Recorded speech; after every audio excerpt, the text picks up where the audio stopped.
remember we talked about how Evolving Skies was following the path of Team Up, right? Yeah. I feel like Paldea and Evolved is going to follow the path of Evolving Skies.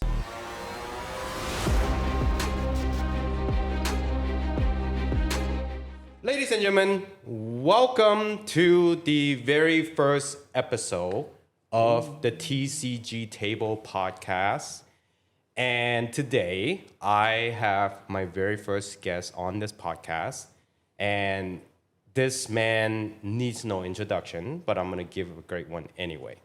Ooh. He is a seasoned, established Pokemon cards collector. He also does tattoo as his full-time job. But in addition to that, this man has been a seasoned veteran in the TCG SoCal scene. And when I decided to create my first podcast, immediately the first person I think of that represent the SoCal scene as a staple is this man. So without further ado, welcome my first guest, Mr. Mark Moss. Hey, what's up, guys? Hey, man. Thank you for having me, brother. I appreciate Thank you for that. being on here for the very first show. That was a very flattering introduction, man. I appreciate that, brother. I try. So no, really, really cool to have you. Welcome to my little humble setup. I hope you like my little Van Gogh. The studio's nice, man. It's nice, bro. The ambiance is there. I like it. I try. We're going to get some upgrade along the way, but you know, look, hopefully it's not too shabby. It's nice. So, it's nice. Bro. Cool, man. Well, welcome to the first episode. And just a quick introduction. Typically, what I really wanted to do is get to the hot topic of the Pokemon TCG scene, and really specifically in the vendor scene and the vendor mindset, because there's obviously a lot of, SoCal vendors, also podcasts, video, anything you can find on the internet. There's a lot. It's a lot. Yeah. But I want to get into heart of the mind of the ones that are running it and running at the highest level. And again, That's not me, man. I'm like, I want to say like, I'm somewhere in the mid tier, but no. Don't sell yourself short, because you're literally the first person I think of when I think about who is the best first guest that can help me educate and just kind of show what it's like behind the scene on a day-to-day, from a Pokemon collector, from a Pokemon vendor, as somebody who's been in the game for, quite a while. yeah. You're the person, Sounds good, man. Hit me with what you got, man. Yeah. All right. So let's get right into it.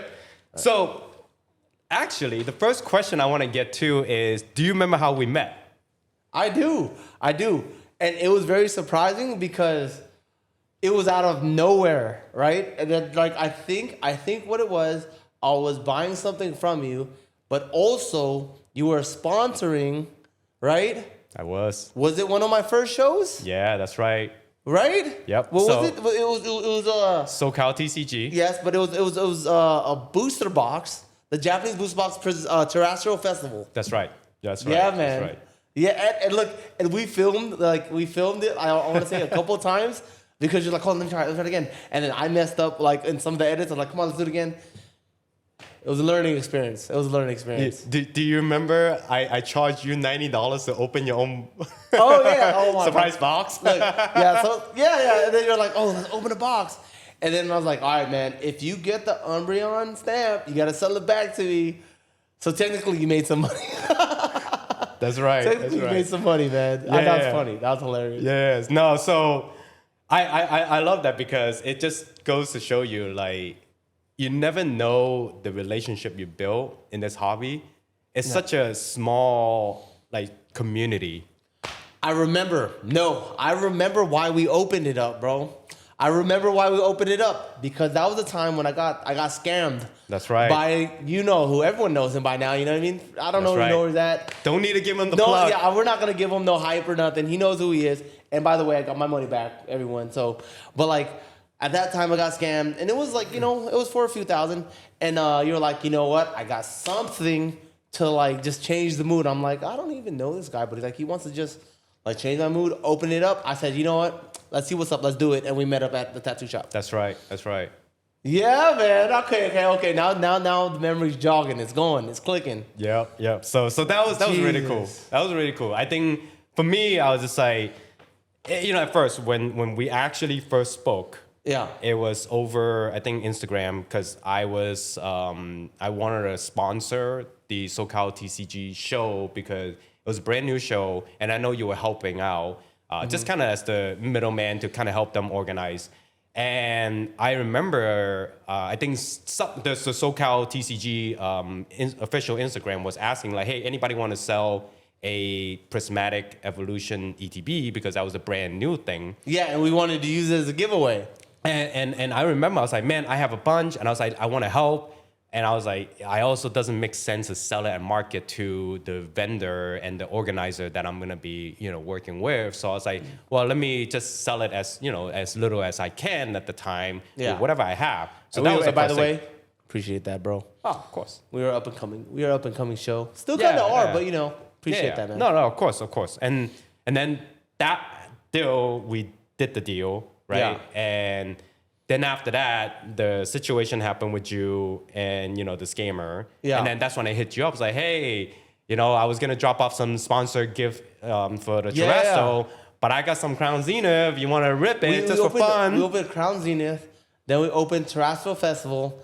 And then we opened the surprise box. That's right. Bro. Yeah.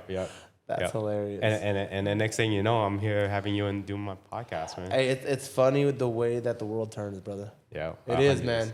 It is.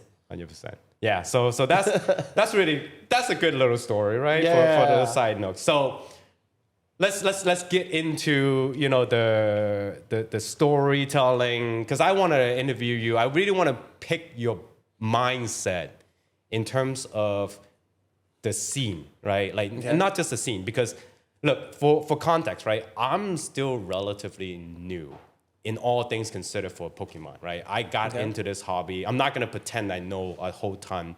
I got into it in December of 2024, right when everything started booming. And for me, I have a lot to learn. And that's really one of the reasons why I wanted to create a podcast, because I know for a fact that so many people out there are in a similar boat, right? Mm-hmm. And I just want to pick the brains of people that done it, seen it, and now, like at the highest pace, right? So I think my very first question to you is, for being a vendor, right? Because you're not just a tattoo artist, you're a vendor. Yeah. How do you stay sustainable in this current environment when everything just seems to be like so expensive? Everything's moving so fast. It's hard. For one, it's hard. And for two, you have to think outside the box, and you have to find little pockets in the market that not you could exploit, but that hasn't been thought of yet, so that you could get the jump on it. You know what I mean? Yeah. Like okay, for example, like before everyone now is on like team ups and everything, right? And then before team ups, let's even go like with IRs, like the drowsy IR, right? Like that went crazy for a while, right? Yeah. But don't you think the people who first started getting the drowsy IR and then wait for it to boom, even though it was shield, wait for it to boom, and boom, they sold it, right? They got the jump on the market, right? Mm-hmm. And it's basically that, except for I don't believe in the shilling thing, like a shield bidding or whatever. But it's just like that. You have to get the jump on the market. And I think the best way to do it is interaction with customers, like if you go to shows, attendees, even other vendors. You know what I mean? Also personal likes, like the things that you like, not everybody likes, but some people do. Because you're if you like something, you're not the only one that likes it. So I think just a self-analysis, but also you could look up trends in the market, right? In TCG player, and you could see what's actually selling. Right. You know what I mean? Yeah. That's a good point. So it's for those who are kind of watching this for the first time or just getting into the hobby, right? Let's break down some of that conversation. What? Team up. That is what era are we talking about? That's Sun and Moon. If I'm correct, and don't hold me to, I think it's 2017. Right. Right. Team so, up. Yep. Team up. So that's really popular with tag team, which is essentially featuring 2 Pokemon instead of just 1 Pokemon. And then like so even with the team up, the Lovebirds, Latios as the chase, and then the Gengar Mimikyu by what's her name, Midori Harada, the artist, right? That's I love that card, man. I love it. And then right beneath that is Magikarp and Wailord, right? So those are like the top 3 in order, right? And then so like this is why I want to we might be a little off subject, but I'm gonna tell you about it, right? This is how you know if something is hyped or if it's backed by sustainable value, right? Okay, and now I'll give 2 examples. So team up, right? The Lovebirds was that like 8K. The Gengar Mimikyu just sold like at 5.4, right? And then the Magikarp Wailord just sold at like 3.1, right? So now the booster box being around like 7 to 8K, I think it's sustainable, right? Because the box is worth a lot, but also the chases are worth a lot, right? So now that makes sense, right? Yeah. So now when you think about hype, what booster box is up there that does not equate to the chases, right? And this is what I was saying. It might be a hot take, right? XY Evolution. We love hot right? takes. Okay, so XY Evolution, the chase technically is the Charizard, right? The regular holo, and that's about like $2,000, right? Mm-hmm. That who wants it? Name someone in any show that we've been in that says, you know what, I want the Charizard from XY Evolution. That's a reprint almost exactly like the base set. Nobody. Who wants the reverse holo? Nobody. You know what they want? They were like, okay, the chase by default becomes the megas, right? Yep. The Mega Charizard, Mega Blastoise, and Mega Venusaur, right? And what do those go for? At one point, they're going for like $950, then they went to like $1,600, and now they're back at like $13, somewhere around there, right? Now the prices of the XY Evolution booster box right now is around like $15, $17, right? Yeah. Does the numbers match? I don't think so, right? Like so now you go to be like, is it hype or is it justified, right? Yeah. And then now we've talked about 2 different eras, right? Where Sun and Moon and it was tag team, right? So now let's talk another one in the same era of what's called XY Evolutions with the XY, right? Or even after that, let's do Sword and Shield, right? Evolving Skies, Evolving Cries, bro. I opened so many of them, bro. I didn't pull none of them. But look, I got a different story where one of my friends, I tried to sell him a booster box. He said no, and I told him to open it for me. He pulled the Umbreon V Max and the Umbreon V, brother. Look at this, man. And when I tell you, like, the sorrow in his eyes, I actually gave him the Umbreon V, right? I gave him the Umbreon V, and he's actually like a pretty well-known tattoo artist. But I gave him the Umbreon V, and years later, I want to say a couple months ago, I actually said, you know what, I took it out of my binder, and I got it graded and it hit a 10. The Umbreon V Max. Wow. Yeah. Okay, so let me get back to the story. I think I fell off on 10, No. So the evolving skies, right? It's going for about $2,000. Yep. Right? Yep. That's a lot, right? What's the chase? The Umbreon V Max and a 10. V Max. So iconic. And it's crazy because there's 2 different markets on it, right? So the low end market for Umbreon V Max and a 10 is $2,700. That's the low end. On the higher end, it's about $29,000 to $3,000. Yep. Right? And it'll fluctuate in between there. I mean, last month I seen one sold for $3,300, but that's like kind of like an outlier. Yeah. And then so you see that top chase, right?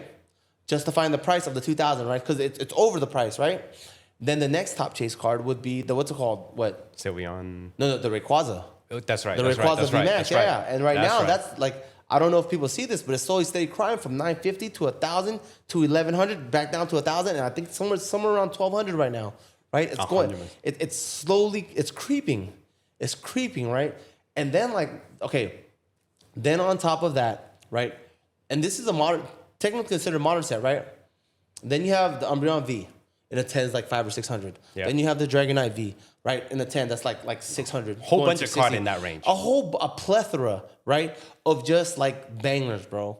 Of bangers, right? And if you look at the historical data of it, even in like a bear market, the trajectory of Evolving Skies, right? Because like there's look, I'm not religious, but I used to be. In the book, like my mom was like, in the Book of Solomon, there's nothing new under the sun, right? Yeah. So if there isn't, and it follows the trajectory of its predecessor, right? Evolving Skies follows the trajectory of Team Up. 100%. Right? I picked one up myself because I knew. Right? Has to. One look and you already know. Right? And then so now if we're gonna put some more forethought, now we just gotta look up for the next Evolving Skies. Yeah. Right? And that's the thing that you have to have. Like, because you know that the price of the booster box is justified because of the price of the chase cards. Yeah. Right? And not because someone's show bidding or raising it up or anything like that, because it's justified. And because people want it, you know what I mean? Like, so there was a conversation that said that, like, the population determines the price of the card, and to an extent it does, but also the demand, right? So because 100%. The population is low, the demand is more because the supply is less, right? Yeah. But now, look at the Pikachu, the most graded card in Pokemon or like Pokemon history. We'll just say that, right? Most graded card in Pokemon history, right? It is $1,000 card. Straight from $300 last November. And that's market because people get it for free when it came out. Jesus. Just for context, Lord right? of mercy. Lord of mercy, people man. still want it, right? Yeah, but like, it's a beautiful card, man. And it's a mashup of Pokemon and Van Gogh, bro. And it's an exclusive. Mm-hmm. Crazy. 100%. So that's where you show that like the price of the card is not necessarily the population, but the demand. Yeah. Right? Because if the demand outperforms the supply, which is like kind of like the population, then it doesn't matter, right? 100%. Because that's a card that most people just get and put away, right? Like literally, you could get that card in a 10, put it in a frame, and that's art. I legitimately know somebody who helped him get into Pokemon recently, for better or worse. Yeah, for better or for worse, man. And one of the first PSA 10 card he got was the Van Gogh Pikachu. At what price point? Oh, like I would say around 800, 850, right? It's pretty. I mean, this is a blue collar chip card. You can't, you know what I mean? You can't really lose. It's been steady, right? But I think my thought process was like he gravitated towards that as like the first slap he wanted to own, right? That says something, you know? And everyone has like their flavor in Pokemon, right? Because not everybody likes everything, but some people like some things. Yeah. And I get it. Yeah. Mine's Gyarados and Magikarp, you know what I mean? 100%. And we'll get to that. So that's actually a good segue, right? Because I actually never knew this story. So I'm going to ask you in front of the audience that, watching at home or listening to the podcast. How did you get into Pokemon collecting? I want to hear the story. Like when, what got you into it? You know what? Honestly, it's very cliche. I started when Pokemon started, and I wanted to be the very best that no one ever was. You know what I mean? Like I was up at 7:30 watching Ash get freaking beat up by the bird Sparrow, and then Pikachu jumping out and going Pika. You know what I mean? Like going crazy, right? And then I was there after school trading cards or like. You know what I mean? Like, I see my friends were skateboarding, and I'm with my other friends like, look, man, you want the Zapdos? Trust me, bro, because it's so cool. Now give me the Blastoise. You know what I mean? Yeah. Without, no protection, no sleeves or nothing, bro. Just raw dog in the card with, you know what I mean? With, like, Cheeto hands and everything like that. But we didn't care about that at the time. No, nobody knew. Bro, it was all about, like, just the love of the card. You know what I mean? Not the value of it. I mean, like, in a sense, right? I wish I did sleeve it. But also, like, those are, like, probably simpler times. Wow. So you've been collecting since, like, around 96? Since, like, 96, man. And then I stopped as I got older, like everyone else. Mm-hmm. So I stopped. I got into Yu-Gi-Oh! Then I got into Magic the Gathering, right? Wow. And then I graduated high school and I went to the Marine Corps. And that's when it all fell down, man, because my mom just gave it away like it was freaking hot fries, you know? I was like, Mom, what you got? You got my cards, Mom, you got my cards. And she was like, I gave them away. What do you mean? I'm not gonna hold their cards. I'm like, oh shit. Hush. I can't say nothing, you know what I mean? Yeah. I didn't say guard this with your life, you know what I mean? Like my mom's out here just trying to like cook some good food and take care of her plants and everything like that. We're gonna put your mom on blast out here now. She's not too worried about you. You're gonna see my mom at the show, man. She's gonna like ha ha ha ha. Oh yeah. You know what I mean? She's gonna laugh. It is what it is. She's gonna hear the podcast and then okay, so now my whole collection was gone, and I have to start from nothing. I ended up finding out that my son started loving Pokemon again. This was around 2017. Wow. Right? Started loving Pokemon. I was like, is that right? As a matter of fact, I used to be a connoisseur myself, bud. So, so now it's a justification to this is family bonding. We are opening things up and we're family bonding. So now we're opening up cards and everything. And like everything else, man, it's burning a hole through my wallet. And I'm like, it's getting a little bit expensive here, right? So my mind, right, is more like, what's going on? I was like, oh, shoot, there's a secondary market. Because we used to buy cards. Like, we couldn't pull it, so we just buy cards. So there's a secondary market for it. By any coincidence, luck, fate, destiny, I don't know what it's called. We met someone who became a good friend, and he was a distributor, right, for Southern Hobby. And he was like, hey, man, I got some cards for you. It was kind of crazy because, we were chilling outside of, the tattoo shop, opening cards. Oh, you guys like cards? I got some Pokemons for you. You know what I mean? It was 2017. Put out in the pocket. Yeah, man. It was this tall white stranger. Was I got some Pokemons for you. I was like, all right, bro. What you got, man? You know what I mean? Let's see something. Follow me to back alley. Yeah, no. He was actually the neighbor. He rented it out because he had a Pokemon business, right? And so he would oh, here, you can have some of this. I'll give it to you cheaper than what it goes for. I said, oh, okay, man, cool. Yeah, that's pretty cool. So I was like, okay, I got some of that stuff. And then he was like, I was like, oh, shoot, this is cheap, right? And I had friends in the community. And so I was like, okay, hey, could I get like 10 of these boxes, right? Or whatever. And then it was like, cool. So I would sell about 8 of them, right? And I'd mark it up maybe $5. You know what I mean? What's $5, right? I'm marking up $5. And now me and my son are opening a box, let's say, for after when the math is said and done, I'm opening the box for $5, right? $5 a box is better than 25 a box, right? And then so now I can open 5 of them. If the math is 5 and I can do 5 and 25, I'm spending the same amount, baby. And what I'm saying, it's multiplying, right? So that's how it started. It just started okay, let's open up more boxes. Let's see what we can do. And then from there, I think something clicked, and I was like, okay, I think I can start making money off of this. So 10 boxes became 100. Wow. Right? And then the 100 became okay, I think I can move 500 units for you. Wow. Yeah. And I think and I think by COVID, okay, look, COVID was a horrible thing that happened. The whole world shut down and everything. It was great for me, man. I'm not even gonna lie to you. I'm sorry for everyone that was impacted. Right. But financially, it was great because people wanted to escape. You know what I mean? People wanted to get through stuff. And to be honest, Pokemon is just the most friendliest, heartwarming, family-oriented thing. And it brings people together. It makes you laugh. It feels nostalgia, right? You build companionship for this generation and the one coming afterwards, right? If you have kids. So I think that became a segue into how I could transition and became a seller. I didn't necessarily became a vendor. I would consider myself a middleman. Right. And at one point I was supplying a lot of shops in the LA and OC area. Okay. Yeah, man. And then and then when it came to vending and everything like that, right? I didn't started vending in earnest till the beginning of last year. But even before that, I was it's not considered vending, but I was doing conventions, tattoo conventions. Yeah. You know what I mean? That's right. And then it came to a point where was it? Shout out Brian, TCG Topia, right? Okay, he plugged me in. He said, hey, do you want to do tattoos at my trading card convention? Yeah. And I was I was with my homie Jay Buck, and he's the one that invited me over, right? Because Brian invited him over, and then so Buck was like, hey, you want to do this? I said, bro, I love Pokemon. I love it. Let's do this, man. Let's do this. So we went, and then just fast forwarding, we had a blast. And then from then on, I was tattooing and selling Pokemon cards.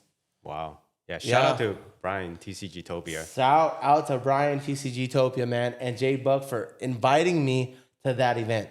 That's right? Awesome. And from that event, right? From that event, I tattooed Gary King Pokemon, right? Who was one of the smaller owners of Collecticon. Mm-hmm. And he's the one that got me into Collecticon, and I started selling Pokemon cards and tattooing at Collecticon. Yeah, that's right. I remember seeing you there when I walked the floor. Yeah, man. So that's pretty cool. So like one led to another, and then it's just like anything else in life. Like it compounds and like snowballs. You know what I mean? Yeah. That's like the one thing, again, for me as a vendor, I'm learning as well, which is like, it's you think Pokemon is like this global phenomenon, right? But then like as a vendor, every show I've done, I've seen the same people almost over and over and over, right? And the one thing I've learned is always do good business, right? And good business means, don't rip people off, always understand that person could ultimately influence you to make other connections, or if it's a bad deal or whatever, if that person is not happy, it's a small circle of community. It is. Like the world is big, but it's small. You know what I mean? Absolutely is. Especially with vendors. You know what I mean? Like, and I see it as like a revolving door, because I see a lot of vendors come in and I see a lot of vendors come out, right? But you see, like, the top dogs, like you see a lot of people that have stayed there in it for years, right? Like Bulbasaur, Jar Chomp, all those guys are like established, been in it for years. You know what I mean? And you see that, right? But then you see the people that are just getting into it now, and then like suffice to say, I think the majority of people won't stay through the next cycle, but there will be some that will, right? And there will be some in the next cycle that were just collectors that decided to become a vendor, right? So it's just like, it keeps revolving, it keeps going. So imagine if you made a deal with someone while they were just like an attendee, and then later on become a vendor. Like, I remember you cooked me. You know what I mean? And 100%. now they got the bad taste in the mouth, and then now they're disassociated because of an action that you did prior. So it's like, things tend to follow you, like in the most minuscule way that you want. Like, why is he treating me like this? Or why are they not doing deals with me or business with me? Or why am I not, being cool with this group of people? It could be the smallest thing, right? That they remember. It could be like, say for example, I saw someone being rude to a kid. Or if I saw someone like ripping off a kid, right? Like your daughter Benny. Someone ripped off your daughter Benny. Right? And we all love Benny. Do you think I'm going to be cool with him? Absolutely not. Did he do anything to me? Right. No way. Nothing. He wouldn't do nothing to me, because you know what I mean? Because I'm an adult. But he did it to Benny, and I just saw that, and I just saw that. Like, not even as a Pokemon enthusiast, not even as just your friend, but as like a father myself, I wouldn't even want to be cool with that person. Yeah. You know what I mean? Yeah, exactly. Because you just, I know who you are. I know what you're about, and I'm disassociating. If you're capable of doing that at all, right? Yeah. You know what I mean? It's opportunist, right? Yeah. And like, I'm not saying don't get your money.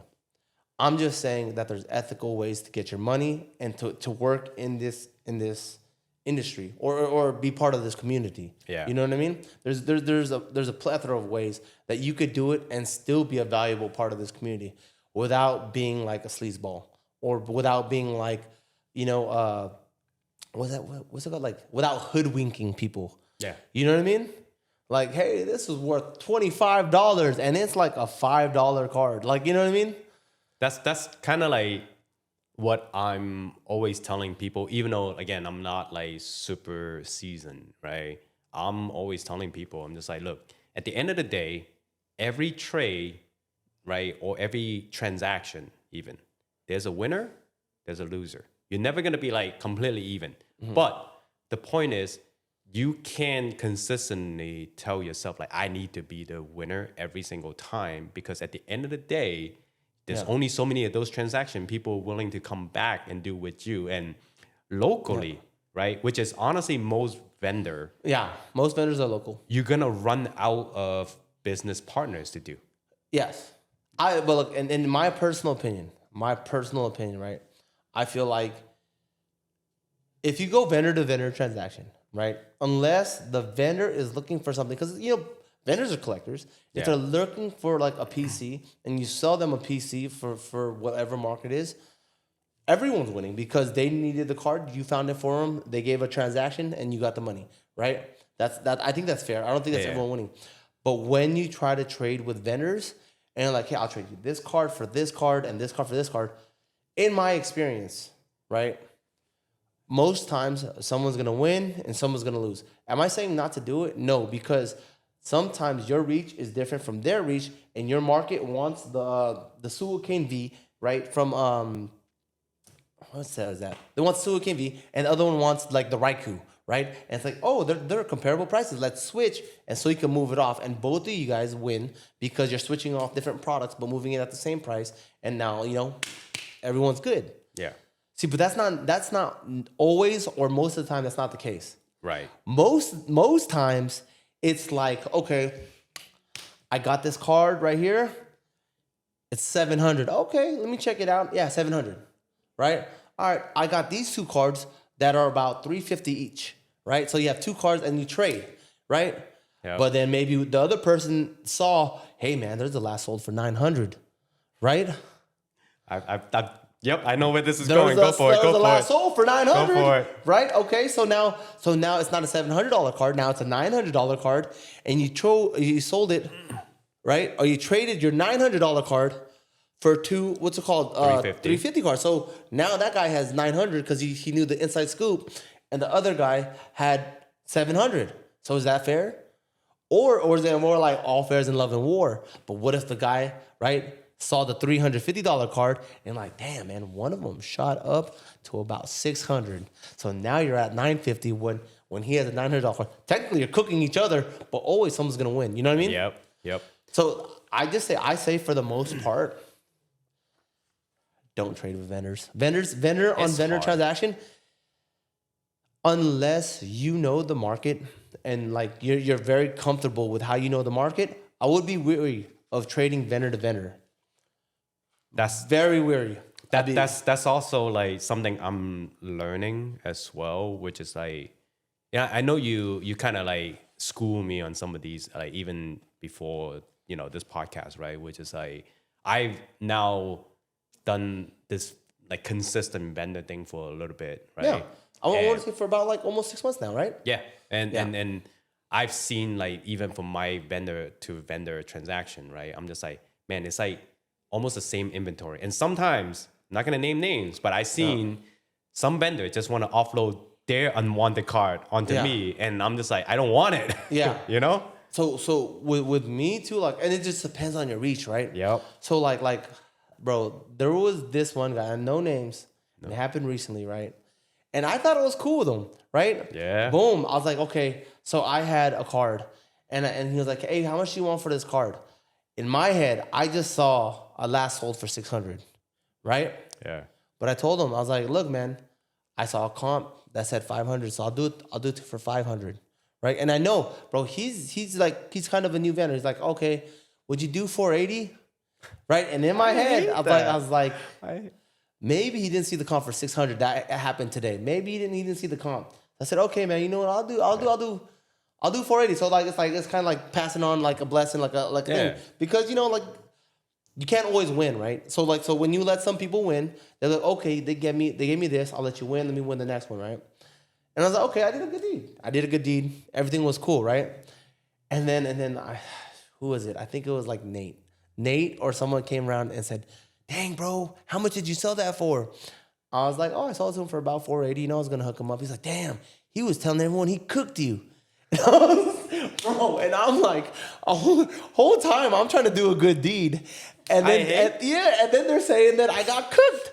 I'm like, that don't feel good. That never feels good, right? No, it's more like I'm a dumbass. Like I thought we were cool to the point where he knew that I was hooking him up. Yep. Right. Yep. And then you know what I mean? How much is that? 35 now? Damn.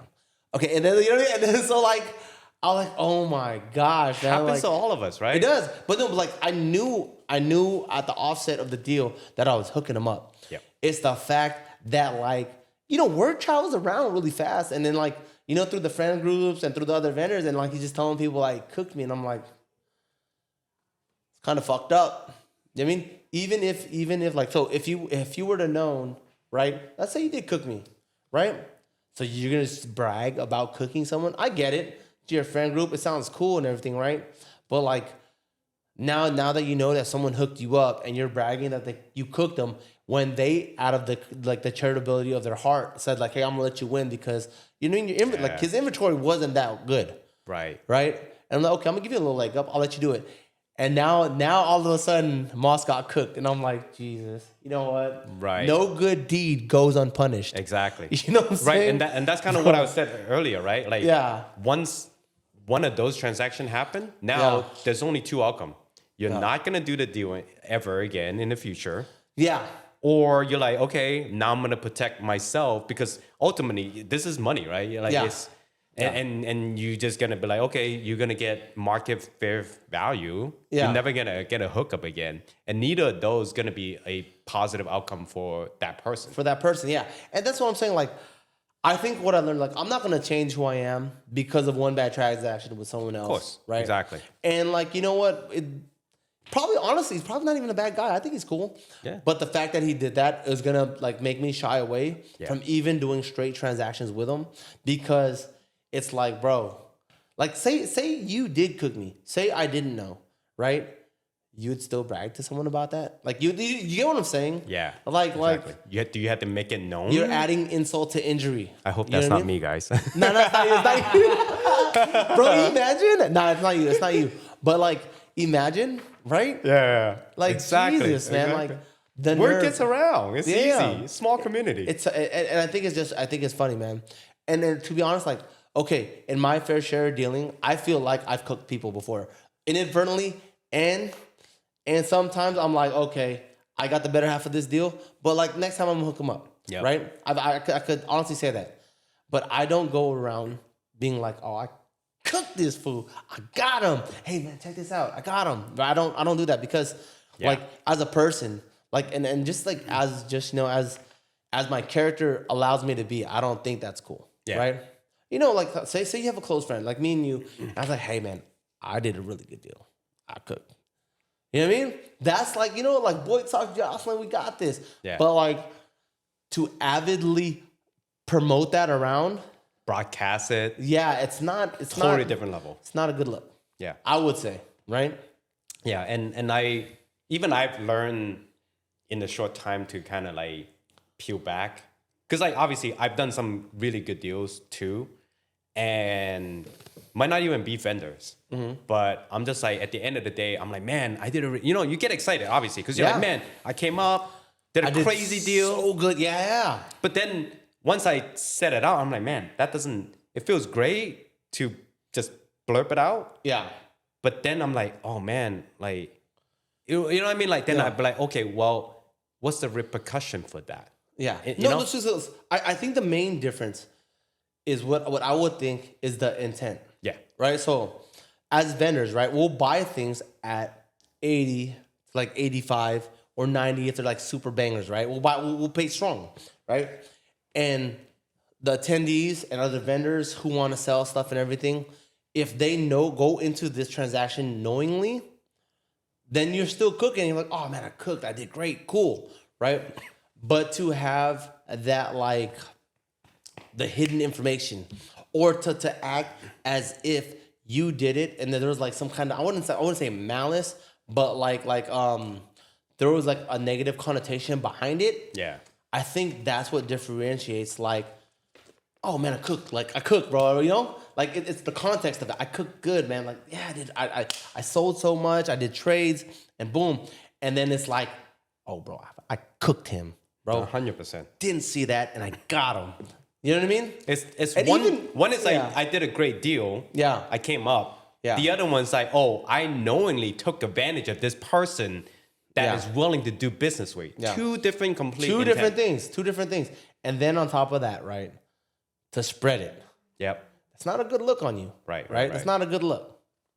But hey, man, I digress, bro. Like, No, like, guess, we know we're going to be talking about hot topics, right? yeah, and I think at the end of the day, bro, like, that made me feel as if and I knew that I was hooking him up, but it made me feel at the end of the day like, damn, I got cooked. And now, when I see him, I'm gonna be like, hey, because I don't want no malice with no one. But now it's more like, I see you, and now we can't just do business. Like, I'll be like, respectfully, no. Even if he tried to let me win, because he's gonna see this, like, you know, if he sees this, I'd probably just shy away and not do a deal with him. Yeah. Yeah. Yep. Even if it's for my benefit, because to me, the connections are worth more than just $1 or $2. 100%. You know what I mean? So, again, people listening, people watching on YouTube here, that's the lessons that we were talking about earlier, right? To summarize all of this, the business relationship goes far beyond one transaction. And something I've learning myself is you have to, if you want to stay in this game of vendorship or last long in just Pokemon collecting in general, right? You have to think of more than just one transaction. You can't just be like, oh, I need to win right now. Because at the end of the day, you run out of trading partner. That's what this whole thing is. It's a community of collectors. Trading partner and the network, man. Yes. There were so many times where I had a product, right? Like let's say a slab, right? And like someone hit me up, hey man, someone is looking for this, right? Someone is looking for this. And I'm like, show me who, bro. And I sell my product. That sale, that transaction wouldn't have been done without that network. Right. Right. And same thing with the Magikarp Wheel Lord. Like I bought it, sold it. Bought it, sold it. Bought it, sold it. I bought it again. And I'm never letting go of it. But you know what I'm saying? All those times were because I was telling people I regret selling it. I want to buy it back. And then so every time something popped up, hey Moss, check this out. Hey Moss, check this out. You know what I mean? Yeah. And it's not just my eyes or ears. It's like the whole community is like of my, my network is looking for it. And when they find it, I get it. A network of information, man. Yeah. That's all it is, right? Yeah. And I'm really trying to just build that network, right? And again, I'm preaching to the choir because this is something I'm kind of learning firsthand too, right? Hey, and you know what, man? Each one teach one, right? So on a Wednesday, I met this guy. I don't know his name, man. I forgot his name. I'm sorry if you're seeing this. But he was like, I got into vending because I saw a Pokemon hero, Alan, and he got me into it. I forgot his name, but he bought a card from me, and he said that story. Wow. And I was like, wow. That's cool. Small world. Big small world. Forgot his name, man. Shout out to whoever the hell you are. Shout out to you. No, that's really cool. Like, and that's something, again, this just like for me, even just in 6 months, going from literally not understanding anything about Pokemon to people recognizing me, right? Like, it's a small circle. It is. And like, you don't have to have a large following. Yeah. You don't have to like have the reach. You just have to be a good person because you don't know who you're going to touch or who you're going to affect. Yeah. You know what I mean? For better or for worse, right? Yeah, 100%. And something, so I want to kind of go back a little bit because something you touched on earlier, I kind of want to expand that, right? Okay. When you said earlier buying at 80%, 90% vendor to vendor, I actually want to pick your brain because this is something I'm struggling myself and I'm trying to be better, which is like in this crazy, insane market. Yeah. Again, beyond being resourceful, right? For those who doesn't have the luxury of that network that you talk about. Yeah. And they're trying to start, but in parallel of starting that network. Yeah. What's the best approach of buying, like sourcing product when everything is going to 110%? People are buying in speculative prices. How do you ensure yourself There's no know? sure thing in life except for taxes and death, right? Yep. They say that, right? They say that. But look, okay, so I have my network, and I have like a bunch of people that like are wanting to move on this item to acquire another item, right? Like, so they want to sell. So I'll find deals in different pockets. But what I've seen that's very interesting, but also very dangerous, is people prospecting, man. Because we are in a bull market, right? It's going crazy. So I seen multiple people, right? And not even just some. I want to say the majority of people, they'll be like, okay, I just sold this. I need a source of income. What's gonna build up? And this is why prices go crazy. This is why prices are crazy right now. Okay. Oh yeah, I see this Marshadow and Machamp, right? A tag team, PSA 10, $500. I think it's gonna go up. So they buy it at $500 because vendors, they're like, oh, would you do 480? $20 off for that, right? So what's that, about like 5% or something, whatever. So 480, the vendor makes profit, right? And the other vendor is like, I think this is gonna go up. Yep, I've seen that literally this past weekend. Every time. It's for every tag team. It's for every Pikachu promo. Every single one, right? And then so now they bought what's called the Marshadow in Machamp and they just put it away for like a week or whatever, right? Right, and this is not just an example. This is real life. So you know how much the Shadow Machamp is worth right now? $1,000. I'm the one that sold it for $480. That's what I'm saying. Like, hey, this is a strategy, right? That people are doing. Hey, more power to you, man. More power to you. But that is a dangerous strategy. Right now, in the bull market, it's fair, right? The standard for buying cards used to be 70%, 65, 70. Even if you go to a local shop, it's 65, 70, 75, whatever, right? Now it's 110, 120. Yeah, no, because they factor in, like, what if the price of the card goes down? Yeah. Right? They factor that in. So if they buy 60 or 70 and it goes down 20%, they're still within 10% margins. That's how, and their overhead and everything like that. I see that's how they could charge for that much, right? But in this market, nah, big dog. You want to source some product, right? Yeah, I got a tag team, bro. I want 85. I want 85. No, I want 80. Oh, I'll give you 80. Hey man, he's giving you 80. I'm gonna give you 85. So guess what markets for tag team? 85%. Right? Yeah. You don't want to be. So would you rather have some product or no product? Some product, because you want to sell it, right? So you want to make a margin on the 85%, which is 15%, but you're used to making about 20%. So what do? You sell it over market. And these are different ways that 100%. It's like moving the goalpost. Yeah. Right? And like me personally, bro, like I understand that. I understand where it's going. It's just crazy, man. Yeah. It's crazy. And I'm not saying that it's gonna implode or be a bubble. I'm just saying this is reminding me of something. Yeah. So right? This is reminding me of something. So educate me and audience at home, right? If you are somebody who, like me, just came in and the craziest time possible ever, okay? It's this pretty is crazy. Crazier than COVID, right? Yeah. Just for context. Yeah. So COVID, okay, I want to say COVID was red hot. Remember? COVID is red hot. Right? In this market, as we stand, hotter than that. No, it's pink. Right? Because when the steel gets hot, it goes red, right? And then when it gets even hotter, it turns to a pinkish white. Yeah. I feel like we're on the brink of that. We're at the precipice of fucking just like going hard. You know what I mean? And it's not slowing down anytime soon, man. That's a scary part. You know how we can confidently say that? Look at those Chinese Pikachu. Man. I'm guilty and I own one myself. Oh man. Chinese Pikachu. Look, I'm not gonna lie to you. I owned the Psyduck Pikachu sleeping. You're welcome. Yeah, man. Yeah. You're welcome. I know you're the one. I told you about it. I love that card. I love that card. I sold it though. Of all three of them? Yeah. That's my favorite. I sold it though. Yeah. Because you know what? Like this, because for one, the money's got to move, right? I bought it to sell. Cool. If it was my PC, cool. And that's another thing, right? As a collector / vendor, you have to be very picky about what your PC, because you could easily fall into the age trap where, oh, that's cool, I'll keep that. Oh, that's nice, I'll keep that as well. You know what I'm saying? You have to be very thoughtful of your selection. Mine's Magikarp and Gyarados and Cubone. And I just added the Cubone because I saw a EX Team Rocket Return Cubone, top 36 man. that I love, man. And I got Cubone right here, buddy. Like, so I'm like, those three, that's it. I swear, that's it. I saw the Psyduck and Pikachu, and I was like, oh, shoot, maybe I should get that too. Sell it.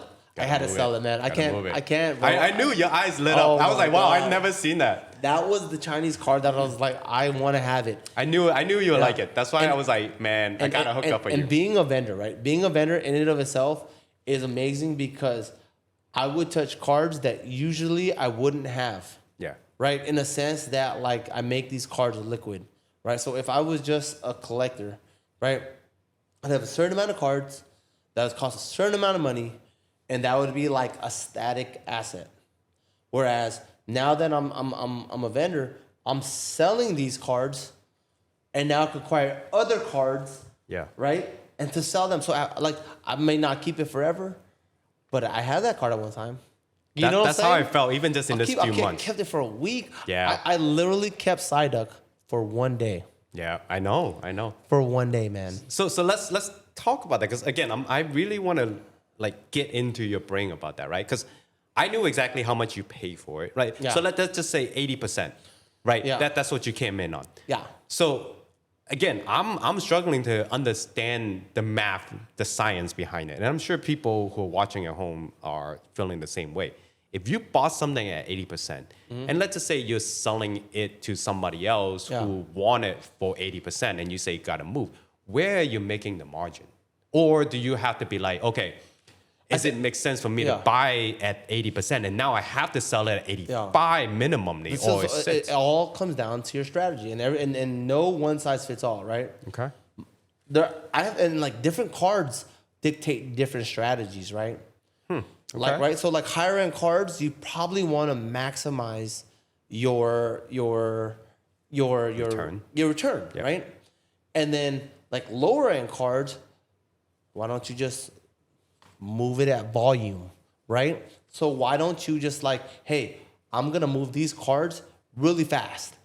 Like, okay, I have $1 card, I'm 70 or 85 cents in it, right? Right? So I'm about like, let's say 80%. Let's just keep it. I'm 80%, 80 cents in it. So a 20% return, right? I do that 200 times. Yeah. Right? That's what, like $20 or something like that, right? Now I have a $100 card and I'm in it $80 and I sell that. Same thing, right? It's just the amount of transactions. Yeah. Right? It's the same return ROI, return on investment. It's just that it's the number of transactions. So that's why I tell people, like, you got to choose a strategy, right? And the more pricier a card is, more than likely, the harder it is to get. More likely, the less people want to move on the price of the card. Yeah. Right? Then that's just the way that the cookie crumbles. So you have to choose, like, or you don't. If you're big enough, like, let's say you're just like the hottest shot. You could do all the strategies. Yeah. But like, for us mere mortals, you gotta choose your strategy. You know what I mean? Like, how do you want to approach this market? Right? Because like they said, right? You could be a jack of all trades and a master of none, right? But like, if you don't want to like succeed, you might just get caught up and do like optimization for a $1 card. I'm not budging off of $1 for a $40 card, right? Now, how dumb does that sound? That's like 90-something%, and you're not gonna sell a card, right? Right. But like now, so would you budge off $1 off a $40 card? Absolutely, right? Because you sold it at like 90. Let's even just say 98%, right? I don't know the math, but you sold it at 90%, right? But now, would you budge off $1 off a $2 card? Right. No, because that's half. Yeah. That's basically half. Right. Right. So now you just have to see where you're at and the strategy you're at, because you could give a certain amount to a certain thing, but it just depends on your strategy and what part of the market you're targeting. Yeah. Unless you're targeting multiple parts of the market. Right? Yeah. And I think, so for me, since I really gone in and just took out everything in my PC to do the vending world, I find myself like, I'm like the opposite of what everyone is as a vendor, right? And what I mean by that is, I cannot sell like low-end modern slab for the life of me. No, everyone is telling me like, yo, just sell those. Those are easy. I flip like the three dogs every show. Oh, I've heard it so many times. And I'm like, I cannot do that for the life of me. What I will do, crazy enough, again, for the 10 years I've been in, I sell exotic card so well. I don't know why. I don't know how. It's just the way the cookie crumbled. Sometimes you don't choose your market, and sometimes your market chooses you. Right. You know what I'm saying? And for me, it started with like the Dark Right Umbreon, because I saw an opportunity. Yeah. Right. I remember that. Yeah. You told me, and I was like, showed you. Sure? Yeah. Flip the moon, Batman. Flipped it. Like, and retroactively looking, I could have waited more. But again, money has to move. And I picked it up on Sunday at front row, 1,200, and then that next week I flipped it at 18, and I'm like, psh, this is great, gravy. To the moon. Right? To the moon. And all of a sudden, the trade that came in was just like a Reggie Steele Ghost Star. I'm like, what? I don't have no right holding this as a pure collector, and 6 months at that, right? Like, what are the odds, right? That's crazy. Yeah. And honestly, you wouldn't be afforded that opportunity if you weren't a vendor. Yeah. You know what I mean? Yep. Because yes, you love that card. Yes, you could admire that card. And then yes, you have to sell that card. Yeah. To get another card that you haven't owned yet.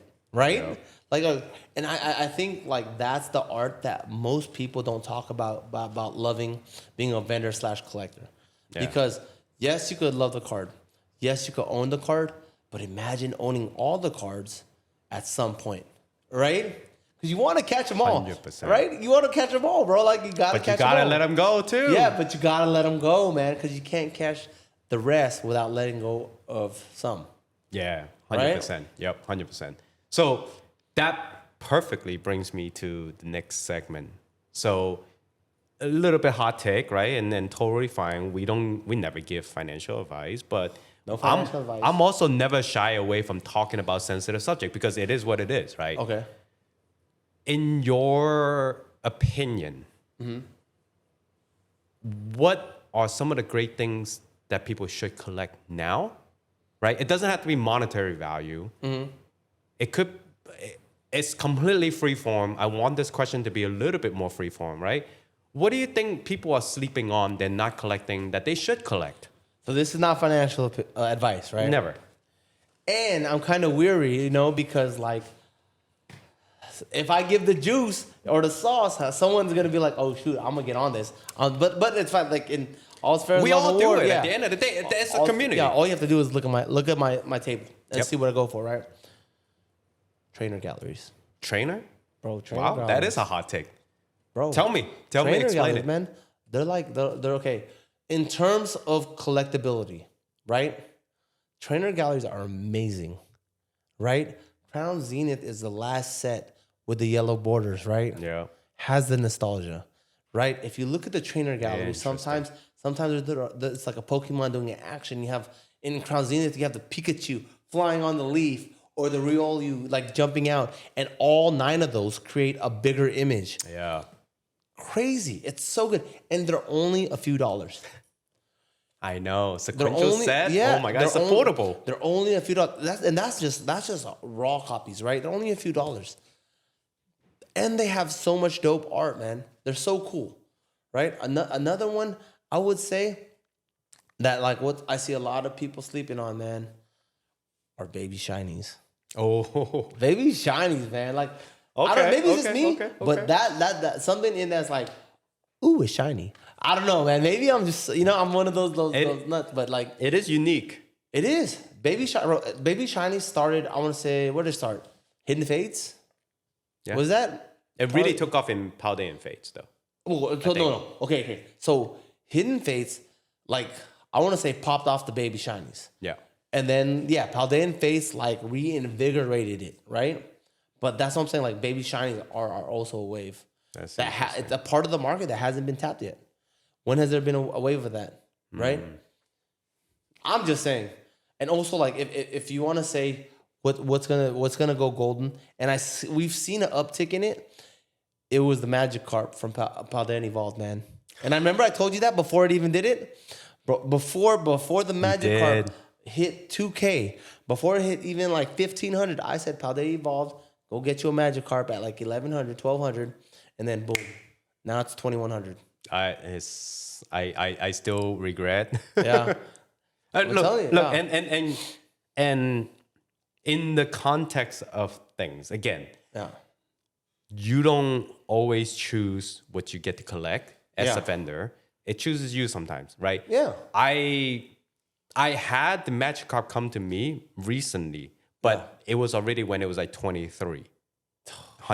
Yeah. And I'm just like, it doesn't make sense for me. It doesn't. I'll tell you, You know? from like an avid Magikarp collector. Yeah. The prices of that Magikarp from Paldean Evolve is going to retrace, if not already. It's going to retrace and it's going to go back down, I want to say, to like maybe like 1,800. Yep. And it's going to sit there, bro, for a minute because it's a low gem rate, right? But then also, remember we talked about how Evolving Skies was following the path of Team Up, right? Yeah.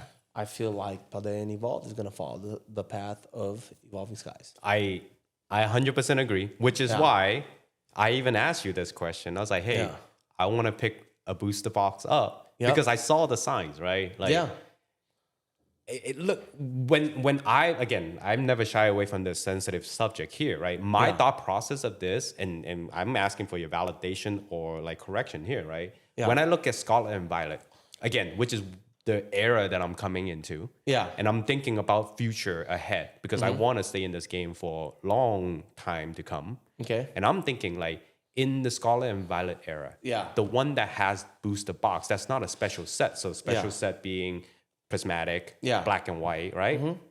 So the one that does have booster box and collectability in the long term, which set do I think will follow the steps of Team Up? Yeah, I'm thinking no brainer.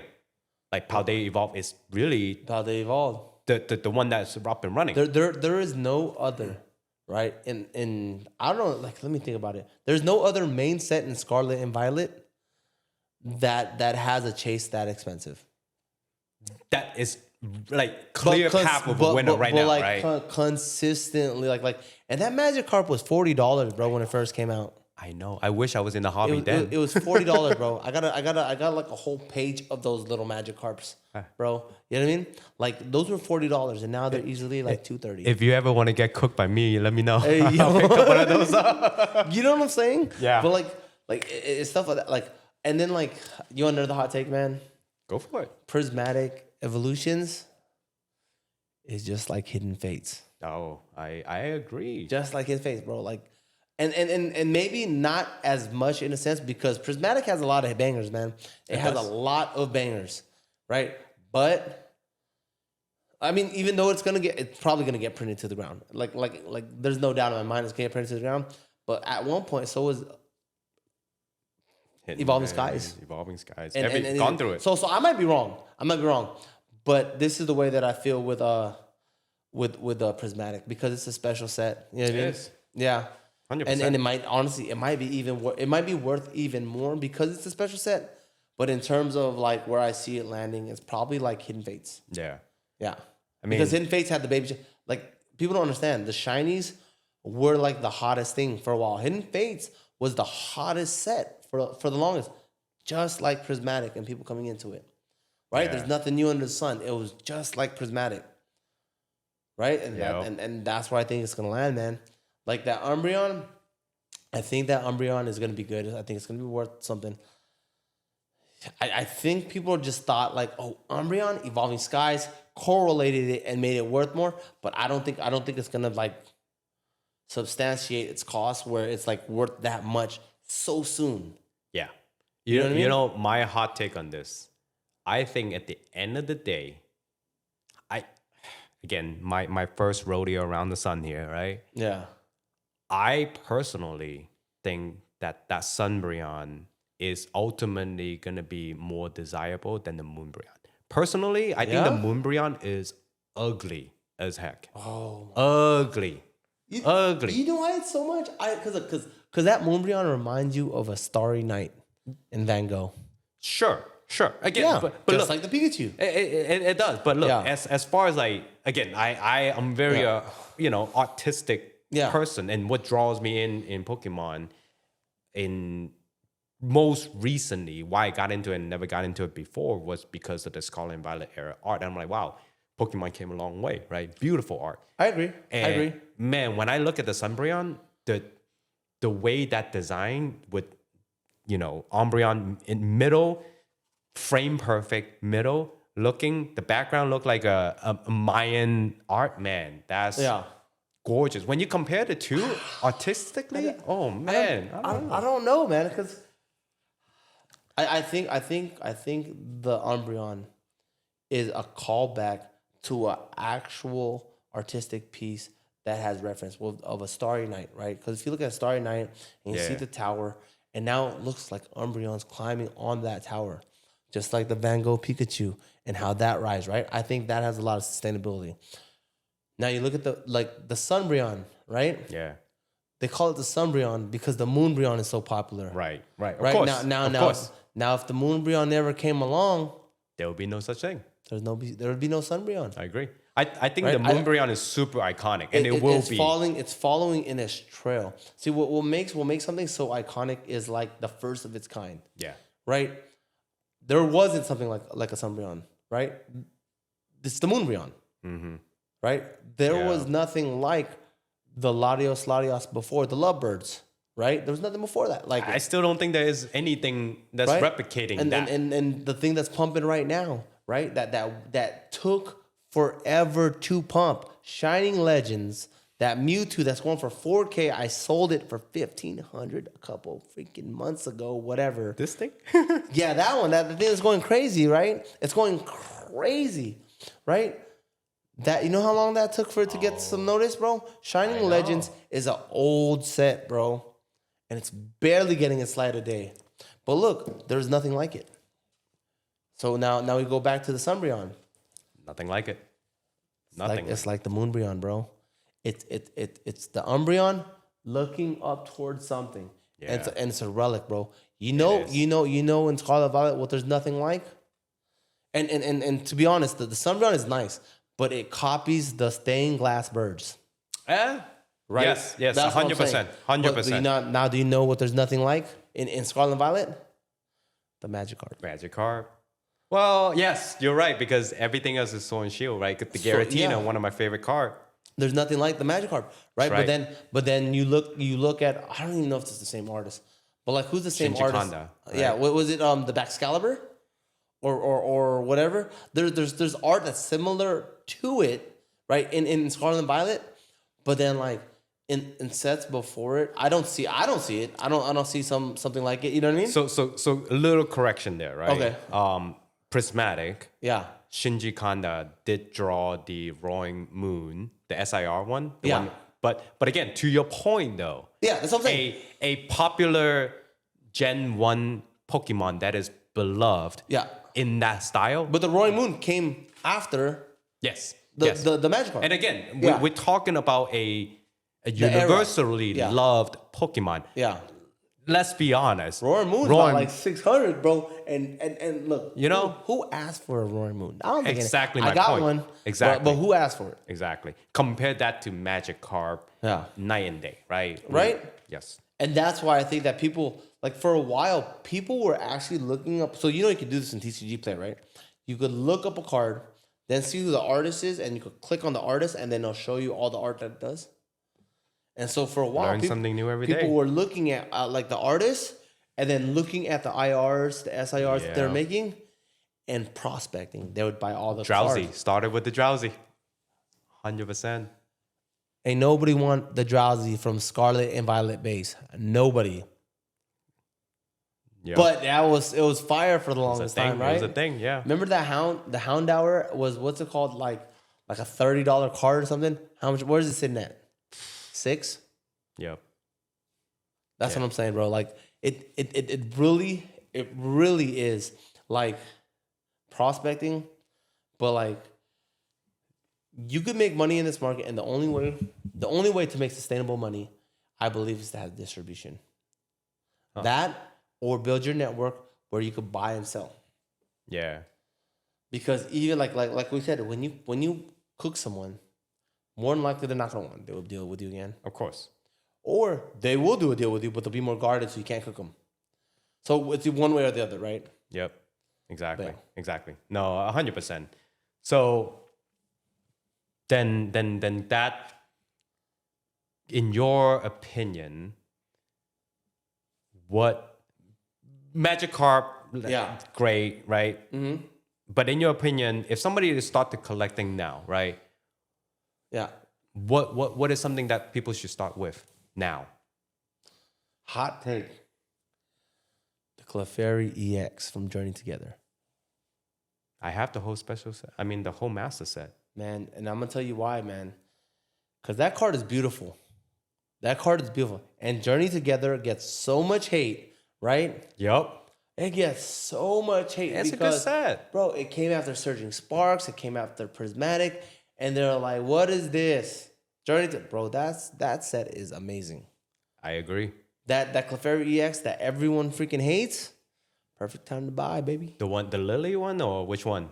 Yeah, Lily's Clefairy. Yeah. No, I actually like that card. It's the time to buy it. Yes. Right now is the time to buy it. When people start hating, it's the time to buy it. Setting yourself up for the Prismatic future. is down. This is the time to buy it. Right? I agree.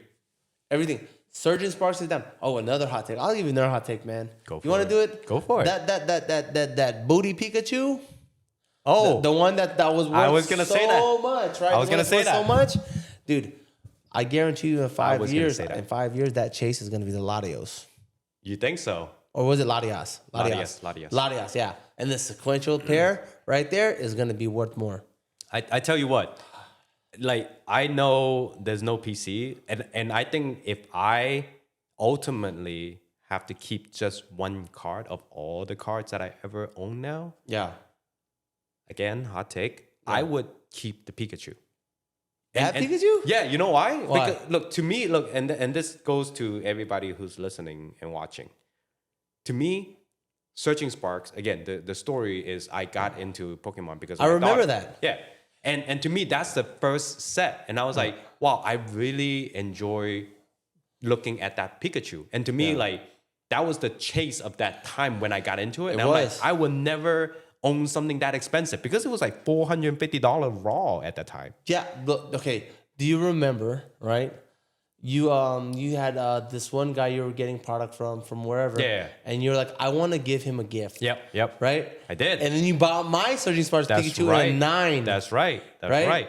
And I gave that up. Yeah, right? I was like, oh. But yeah, no, like to me, I think just for my own personal collecting, right? Again, this is beyond just doing because you vendor. just started there. Yep. It's special to me, like as a memory, right? Yeah. So I think that's something I Do you want to still have the keep. Japanese one in the Tag 10?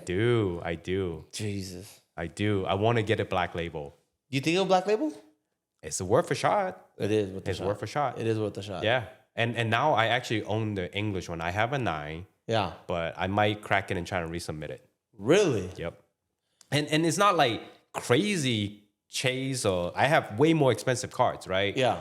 But to me, like that Pikachu is actually gorgeous, in my opinion. I don't like it. You don't like it? I don't like it. Oh man. I love it. I'm not a fan of Terrestrial. Right? The Terrestrial Evolutions or whatever it is, I'm not a fan of it. Okay. You know what I mean? Yeah. I don't know. But I mean, like I said, like everything else, it could grow on me. Yeah. You know what I mean? It could grow on me. But as of where I stand right now, I just don't prefer it. Yeah. You know what I mean? No, fair thing. I think that's what shows special about each and individual one of us, right? Like there's something that everyone likes. Yeah. Right? That's true. That's why there's this economy and a community that exists. Yeah. Yeah, that's absolutely true because what I like, some people don't like. They're like, why do you like Magikarp? I'm like, I just think his story is Because dope. You do. Yeah. His story is dope. Yeah. Okay. But yeah, man. Yeah. Last part of this, we have card. And actually, I'm gonna change it up because so we're gonna talk about this, but I actually have a special card I want to put out. Okay. We put the 2 cards here specifically because I want to talk about it, right? Okay. I asked you earlier today that pick out something from your collection right now, or even your personal collection, put it here, and tell me why you chose that. So. Yeah. For those at home watching or listening, I would love to hear your story of why you picked this specific card, and I'll let you introduce it. Okay. Well, this is the tag team Magikarp and Wailord. Like, dude, I like it, man. Like with the Pikachu when you said that's when you first started and everything like that. Same thing, man. And I always liked Magikarp and his story. Like it comes from like the Oriental mythology where like the fish swims up the river and becomes the dragon, right? That's the same story of Magikarp.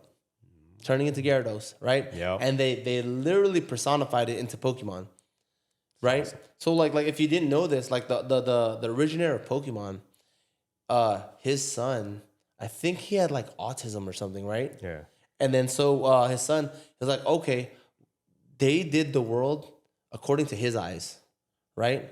So like all these Pokemon are real life things according to his eyes. Huh, that's interesting. I never knew that. Yeah, man, I saw it somewhere online. I don't know. I could be completely wrong, but that's what I heard, and I was like, "That's tight."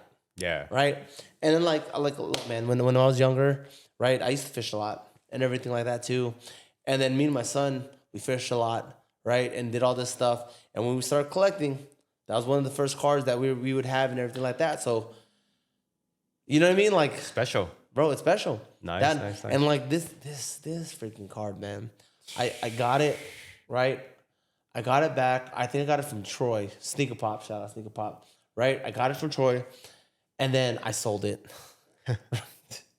Money's got to move, right? Money got to move. And then like I later on regretted it. So I got it back again. I bought it back in. And then like I want to say a couple weeks later or a couple months later or a couple weeks later, I sold it because the money was right? Like I think sometimes like some of my vendor friends just be like, "Oh, I'll buy it. I'll give you $50 over comps. I'll give you just to You gotta do it. Just to take it away." And I'm like, you know what? Money's got to move. So I sold it. Then I bought it again. Then I sold it. Right. And the last time I had it, I sold it. Someone gave me $2,800. Right. And I knew the guy, man. The guy, he's cool. But like he gave me $2,800 when it was valued at like 26. Yeah. That's What an asshole. gotta move. Gotta move. Gotta move. Hey, right? you know what I would do? Yeah, sell at 28, immediately buy it back at 26. No, because he bought it at 28, then it sold. Then what's it called? I don't know if he knew it, but like he bought it at 28, and then a day and a half later, it sold for 28. Oh, I know. I'm telling you, that's Yeah. the craziest part about this market right now. It's crazy. And then so now I was like, oh man, I'm never gonna have a Magikarp again. Blah blah blah. Lo and behold, my body from the Philippines came over, right? And he was like, "Oh, you like Magikarp?" I was like, "Yeah, man, I'm looking for one." Dude, he had two. He sold one before I talked to him, but he said, "Man, don't worry, I have another one for you." Oh man. I was like, "All right, man, I'll take it." I would have took both of them. But he sold me one, and I was like, I can't get rid of it no more. Right. Can't get rid. Right. And then so I got it. I think I got it at 2,800, and then like almost a few days later, it sold at 3,000. Yep. Or 3,100. But it's PC now, man. You gotta. PC. But I always bring it out. Like I always bring it out because I like showing people my cards, right? But you always have that chance. But like, hey, I'm gonna give you 3,400. Part of the game. Right? It's part of the game. And I honestly like. And this sounds like kind of like thing. I like the cat and mouse. I like the fact to sell it and look for another one and sell it. You know what I mean? It's the fishing part. Yeah, It's the bro. fishing It's part. fish. It's like you gotta toss it and then reel it back in. Toss it and reel it back in. But that's just another side quest of my Pokemon journey of vending, selling, buying, and all that, man. Nice. And I didn't start getting into slabs. Like, and they're like, "Oh, why don't you have more slabs?" I didn't start getting into slabs till this go around, right? I'm the opposite. I don't have singles. yeah. I didn't have slabs like that to this go around, like or this hot like Scarlet Violet era. But my collection was always sealed. Yeah, I know. Yeah. Right. I got. I don't want to say I got like a crazy sealed collection, but I got a nice one, man. Whatever. You have a whole like warehouse of it. I'm Man, sure. not warehouse. It's a storage unit. Storage. But yeah. Like I don't even go there once a month. I just like whenever like I get enough stuff, I'll go there and just put it in there and then come back. That's crazy. Because I want to get it out of sight, out of mind. Right? Yep. I don't know. So like I have like a sealed case of every booster box of Sword and Shield. And if they're not main sets, then I have like a sealed case of ETBs. Guys, listen to that advice. That is honestly, actually, since I know you, I think the best advice that you were giving me, and something I'm still trying to have the finance to do it, but whatever you guys can, I mean, whenever booster box is down, it's time to pick it up. Booster boxes. Historically, right? So like, if you buy a booster box, and you want to do it for like a sealed collection. Well, I did it for a sealed collection, but like if you want to do it for investment, right? And this is not financial advice, but like if you want to do it for investment, usually the first year that you get it, right? If you want to sell it, you'll lose your money. Yeah. On the second year, right? You tend to break even, right? And then from like year 3 and year 4, you see a little sparkle where you'll probably get like, I want to say 150 on returns. So you like whatever you get plus like half, right? Yep. But the real magic happens after year 6. 100%. Right? After year 6, you're looking at probably like 250%, if not more, right? And like, let's even do like Evolving Skies, right? At cost, when I had distro, it was like $79, some shit like that, right? Yep. $79 in 2020. What one? 20. Yeah. It was, What year is this? This year, today is 2025 now. But So even 5 years? Let's 4 years. 4 Yep. years. 5 Yep. years. How did that 10x? 10x. Was that 20x? So we say $89. 10x will be 800. So 20x. This is more than 20x now. 1600. More So than- 22x. 22x, yeah, 100%. I know. So That's what I said. So a 257% is conservative after 6 years. No. On certain sets. Okay, now on the flip side, right? This is where like you can't just be an investment bro and like I'm gonna get this and it's gonna go crazy, A whole set of Strata Fable. bro. But look, Shadow even, Fate was good. But even look, that it moves, right? yeah, yes. Eventually. But this is what I'm saying. You got to watch out for the Vivid Voltage, Yep. right? Vivid Voltage just broke even if you bought it when it first came out. It's worth $200. Battle style. Let's talk about. I hate you know battle what I mean? styles. Battle Everybody style. did. I hate battle styles. I hate Steam Siege, right? All that. And guess what? Steam Siege is at $1,100. moving. It's at $1,100, bro. Megas. I remember when no one would pick that up off the shelf. They would look at it like paperweight, bro. Yeah. And now it's $1,100. Yeah, and you know what? This hobby people forget. Yeah. That's the truth, right? The magic of like saying sealed product is that it'll always go up. It will, yeah. Because as people start opening more and Pokemon companies stop printing, Yeah.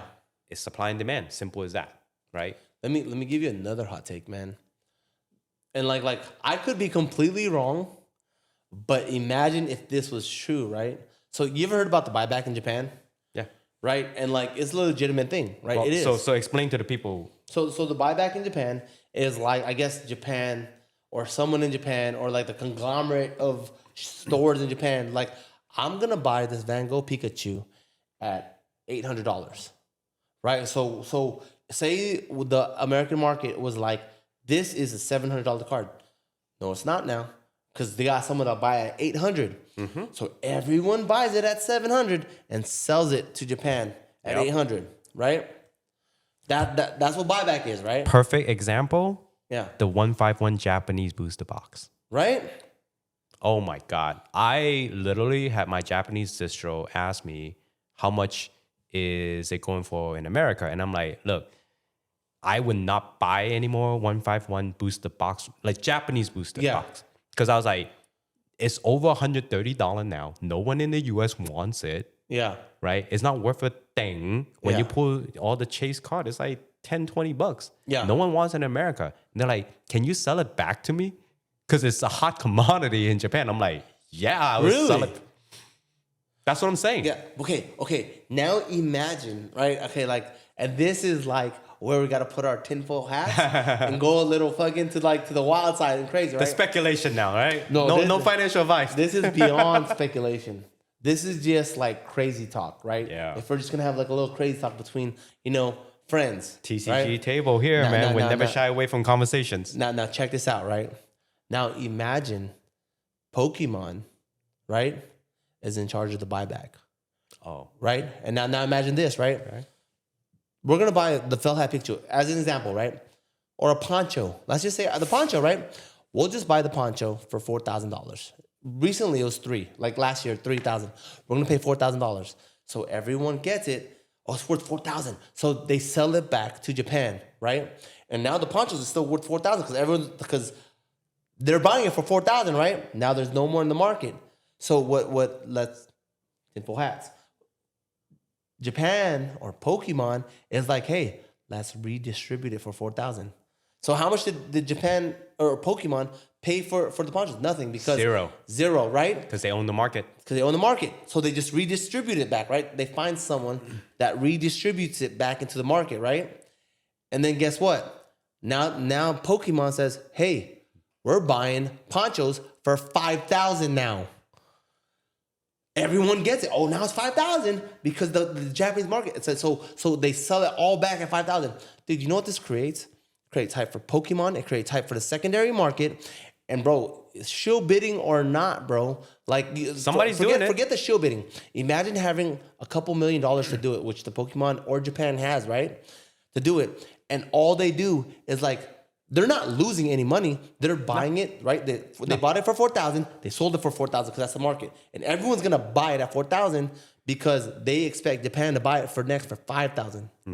Then they redistribute it. And now like it's creating an artificially, economy. but naturally, it's creating the economy where now they have the ponchos that are worth like 10,000, right? 100%. Like $10,000, right? 100%. How much did, let's just say, the Pokemon company spend on the secondary market to inflate the hype of the poncho Zero. and Pokemon itself? Zero. Zero. But now, do you see a secondary market and the hype of the new sets coming out and the hype of everything?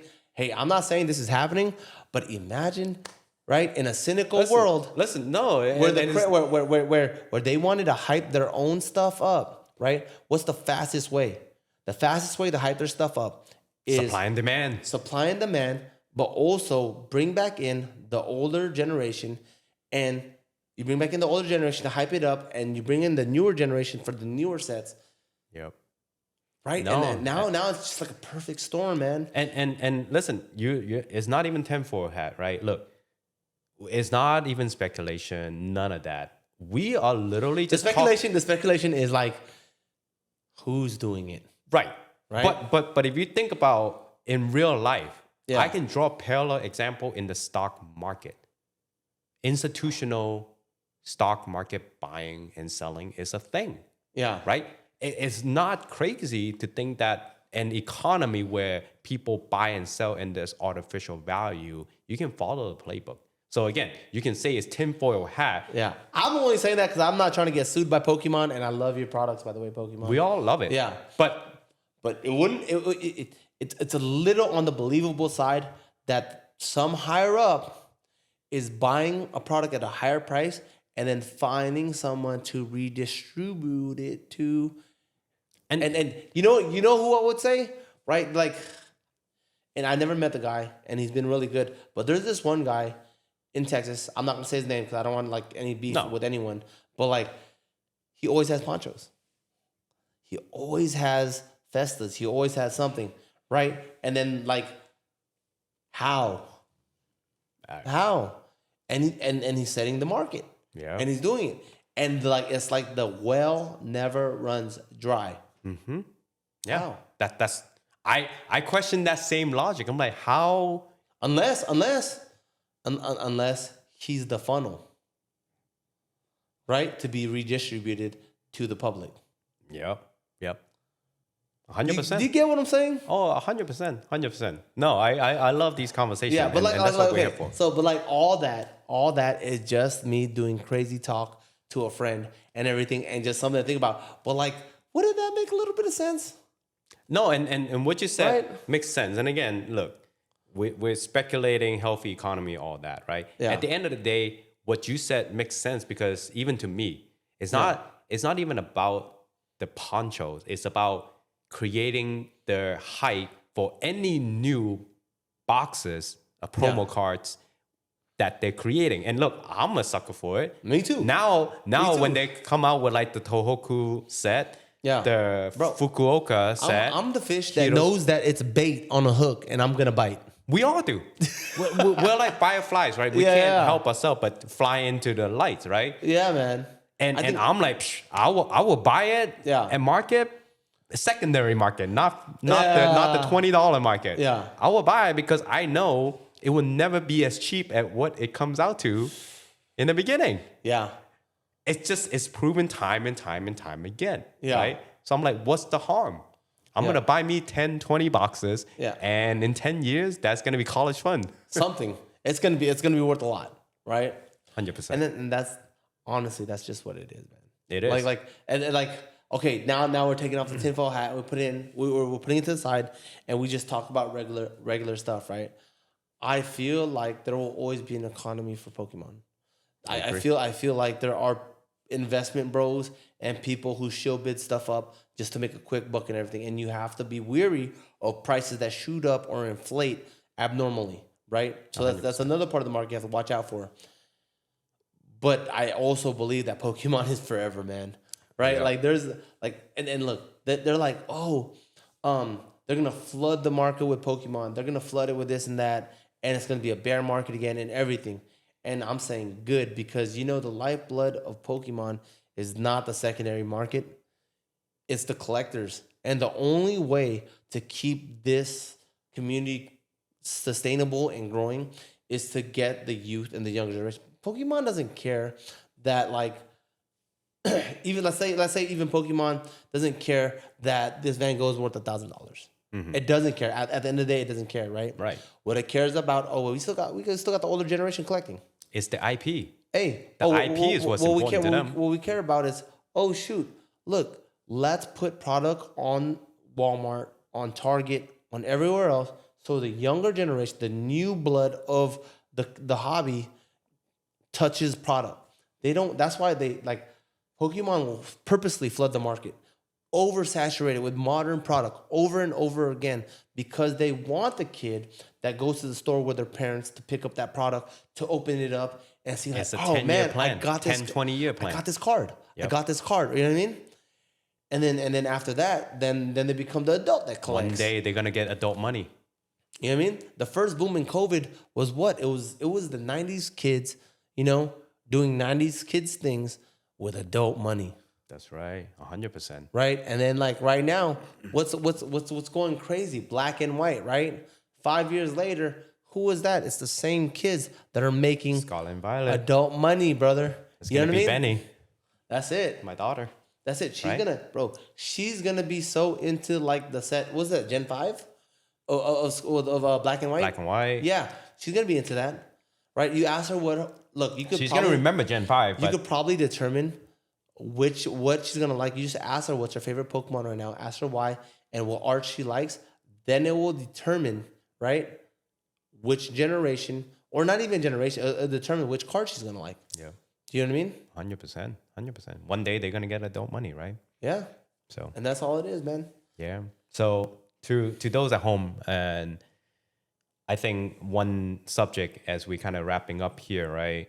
I think what we're really trying to say is, look, you can speculate, you can think about all these stuff you want to invest in, but set your sight long. And honestly, at the end of the day, collect what you believe is good, because there's multiple ways you can come out on top. Don't just chase after the hype, because that's the fastest way it will wipe you out, honestly. That's the fast way to wipe out. Yeah. And like, okay, I didn't collect sealed just to think of it as an investment. I collect sealed because I liked it, and I was like, okay, maybe one day when my son grows older, we could open it up, right? Yeah. Did it become an investment? Yeah, I guess in a sense. But like, what's the point of you having sealed product, right? Is if in 20 years you don't know the market and someone cooks you, right? And freaking gets it for cheap or whatever, and you don't know who to sell it to or anything, right? I say this is good for me because I feel like I'm gonna be in the community for a really long time, and I'm gonna be able to like offload it or open it with my son. You know what I mean? Yeah. Or shoot, I might even save something and open it with my grandson. You know what I'm saying? Like, hopefully that's not anytime soon, but you know what I mean? It's gonna be something like that, and that's what I'm saying. It's like, make sure it's something that you Enjoy. 100%. That should be the basis for everything else. And then after that, then you build on that, right? Yeah. If you enjoy it, cool. Then be part of the community. Then how could you be part of the community? Like myself, like how could I be part of the community while lowering my expenses? While I bought like boxes and I sold them for a little bit, for a little bit more. Or I sold them at market, but I got them cheaper, right? So like they would have bought it anyways, but they bought it from me. I lowered down my average cost, and I was able to buy more. Yep. Right? And then that's how that started. It's just different ways you can find yourself inside of the community and still be like a productive member of the community and be part of the community in a good way. Yeah. You know what I mean? This actually gets me to my part of this card, right? Like one of the things that I'm doing now, and you probably know this because I kind of helped you out surprisingly, Yeah. right? I try to go around and find cards that are still gradable, right? So hard. So hard. Recently, I have this. I'm going to cheat a little bit because I'm going to do two cards. This card, I was able to find the raw version. You seen the raw version? You literally seen this raw. I showed this to you the day I picked it up. And I was like, this is clean. I inspected and I was like, I'm gonna go get it graded. Who'd you get it from? I can't tell because that person actually showed me his PC. Yeah. And it's a brand new vendor. Yeah. I don't know why he did it, but I was very thankful for that, right? He just started vending and I think he stopped now.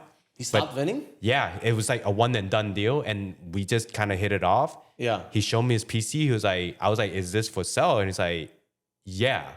And I was like, okay. So I picked this card up. And you know what I mean? That's what I say. You never know. You never know. And thank you so much again, because at the end of the day, I graded it and came back at 10. This is not a Scarlet and Violet card, man. You know what I'm saying? That is Shining Legends, bro. Yes. Like it exists out there. Yeah. So this is how I'm making games. Yeah. You know? But different ways. But besides that point, I'm gonna cheat a little bit. I'm gonna run to grab an extra card, so I'll be right back. So let me wrap up this story, right? So everybody watching at home, you have to be like what I've learned from this lesson, right?